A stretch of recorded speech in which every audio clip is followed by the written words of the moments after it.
Olá, hoje está fazendo um dia bonito aqui em Juí, né? Estamos no dia 28 de setembro fazendo essa gravação e na lição no número 5, a lição número 5 já, do quarto trimestre de 2013, essa lição leva por título Expiação, oferta da purificação, né? Vamos fazer nossa oração como de costume.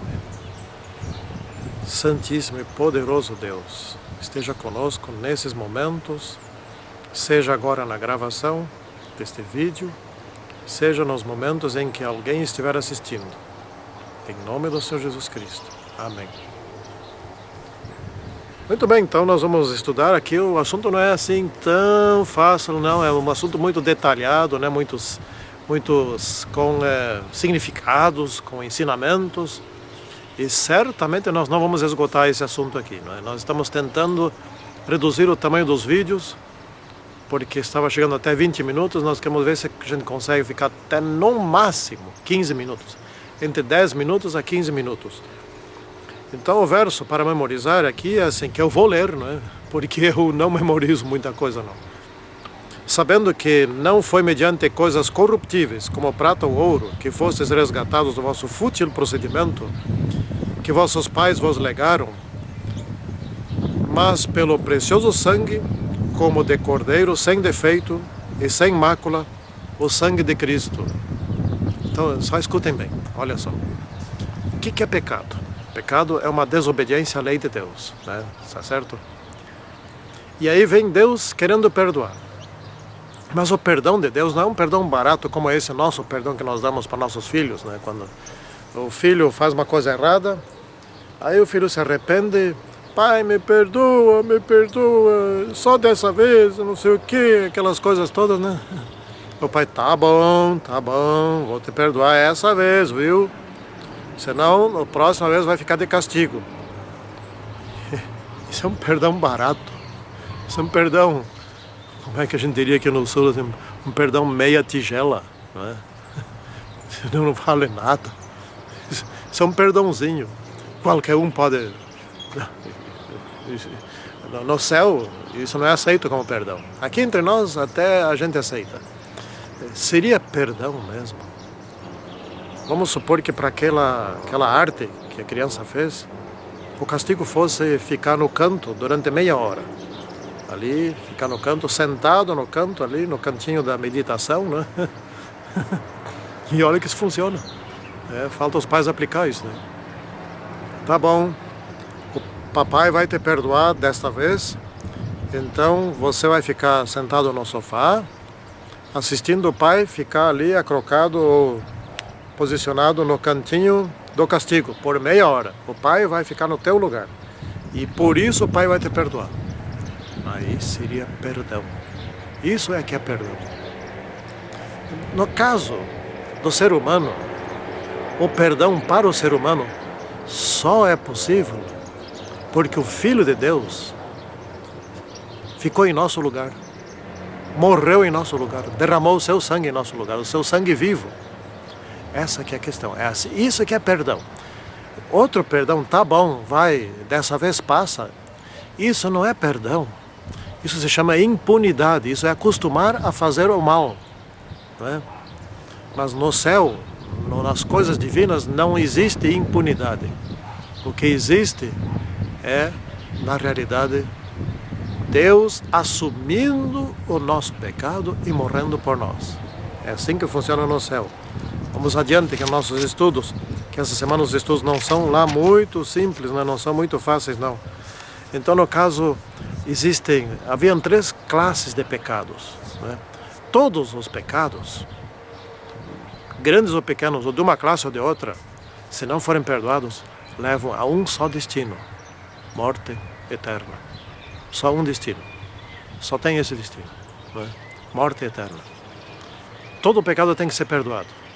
Nós temos aqui 3 categorias, ou 3 classes.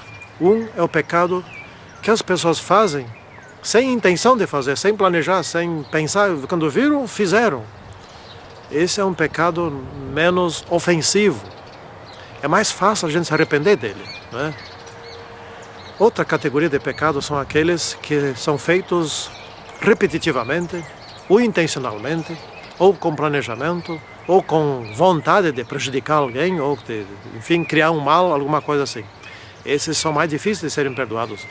Não porque para Deus seja mais difícil, ou que Ele exija mais, mas é que a pessoa em si, que planeja, que faz as coisas assim erradas, ela tem mais dificuldade de querer não fazer mais. Vamos supor que a pessoa esteja com pensamentos sensuais, coisa bem comum, né? Isso é coisa muito comum, inclusive dentro da igreja. Pensamentos sensuais. Fazem 30 anos que tem pensamentos sensuais. Será que essa pessoa quer largar desses pensamentos? Essa que é a questão, né? Ela gosta disso. Ela é pecador apreciador desse tipo de coisa.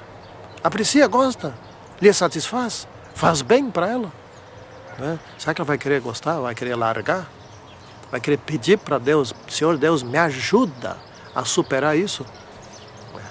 Essa é a questão. E o terceiro tipo de pecado é o pecado da rebeldia. Esse quase certo que não tem perdão, é muito, muito difícil ser perdoado. Em certos casos, esse tipo de pecado é o pecado contra o Espírito Santo. O pecado contra o Espírito Santo não deixa de ser uma rebeldia, é uma rebeldia. É aquele que não aceita o Espírito Santo. É aquele que não aceita, não quer perdão, não quero, não, eu não estou errado. Né? Ou rebelião do tipo assim, fazer uma acusação a Deus, ou fazer uma acusação à igreja, infundada, obviamente. Ou então criar um motim. No antigo Israel tinha muito disso, eles brigavam, e como brigavam? Então a rebeldia, esse pecado de criar umas circunstâncias deliberadamente contra Deus, apontando o dedo contra Deus, né, ou contra a liderança de Deus, especialmente quando a liderança está correta, né, essa rebelião, esse tipo de pecado a pessoa geralmente não aceita retornar mais. Então, obviamente, não pode ser perdoado. Se a pessoa se arrepende, o mais rebelde que se arrependa, ele pode ser perdoado. Só que todo rebelde cria situações tais como leva outros para a perdição que não se arrependem, né? Geralmente um rebelde não peca sozinho, ele leva outros para o vale da morte, e se ele se arrepende, muitos outros, quem sabe, não se arrependam, etc. e tal. Então aí as consequências dramáticas. Já o pecado aquele não intencional, ele dificilmente leva outras pessoas. Às vezes leva, né? Pode ser, depende do caso, né? Bom, então como é que acontecia o ritual para o perdão? E em outra oportunidade vamos estudar o ritual da purificação, né? Então duas coisas aqui. Primeira, havia o perdão. O perdão era tirar o pecado, a culpa daquela pessoa, a minha culpa era tirada e posta em outro lugar, né? No santuário. Isso era o perdão. Para a purificação, quando aquele pecado era tirado do santuário e extinto. Isso era purificação, certo? A purificação só ocorria no dia da expiação, né? Não confundir com o dia da espionagem, não tinha isso. É expiação. Expiação quer dizer purificar o santuário onde os pecados das pessoas que já tinham sido perdoadas estavam depositadas.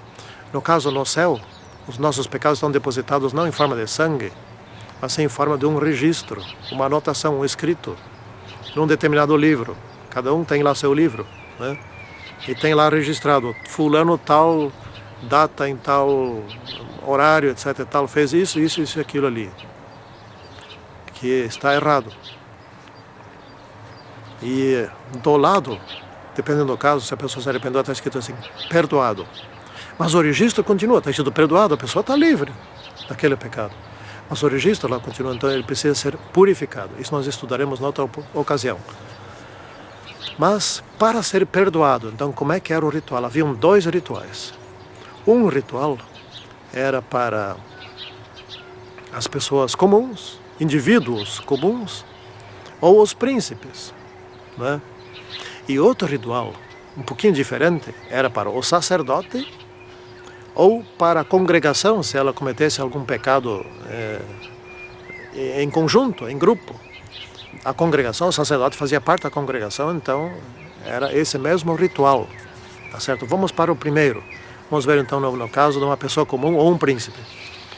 Cometeu um pecado, ele vai lá, traz uma ovelha, um cordeiro, melhor dizendo, um cordeiro, sem mancha, sem defeito nenhum, porque representava Cristo.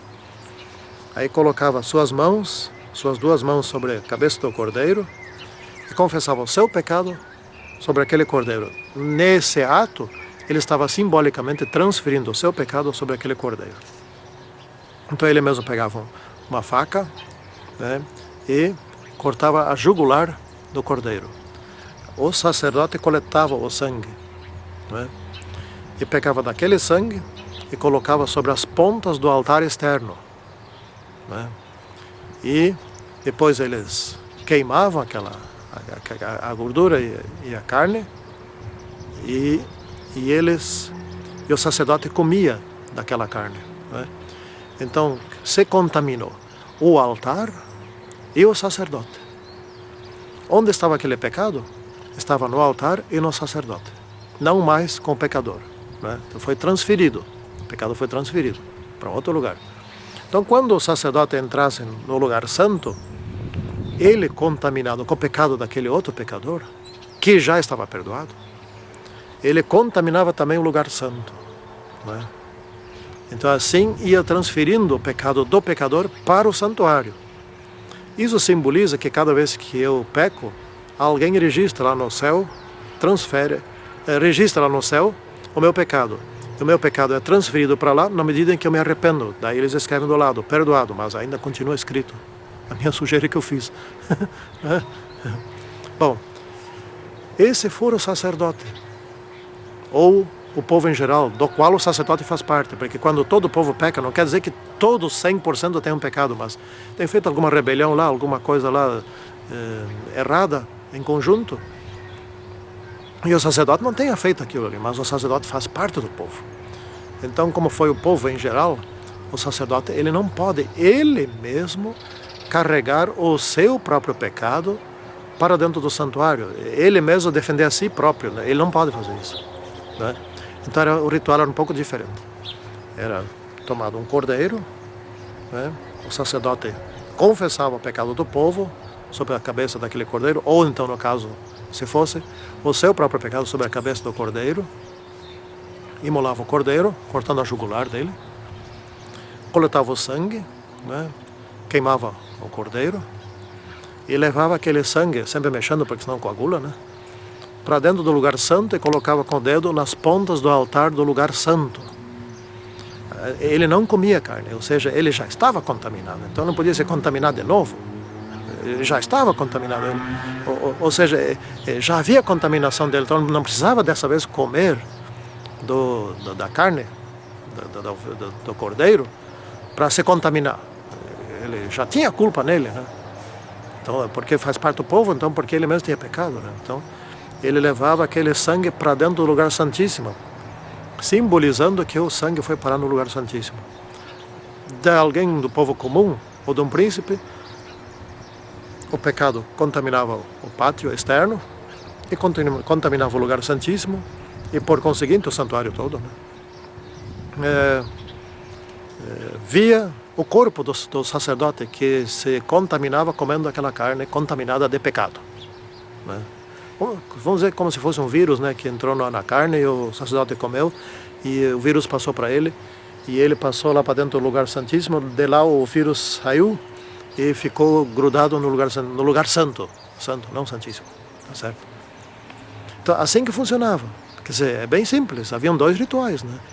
Um ritual para o povo em geral, para indivíduos do povo em geral, ou então para um dos príncipes, um dos líderes, príncipe, eles chamavam ali, mas na verdade é um dos líderes.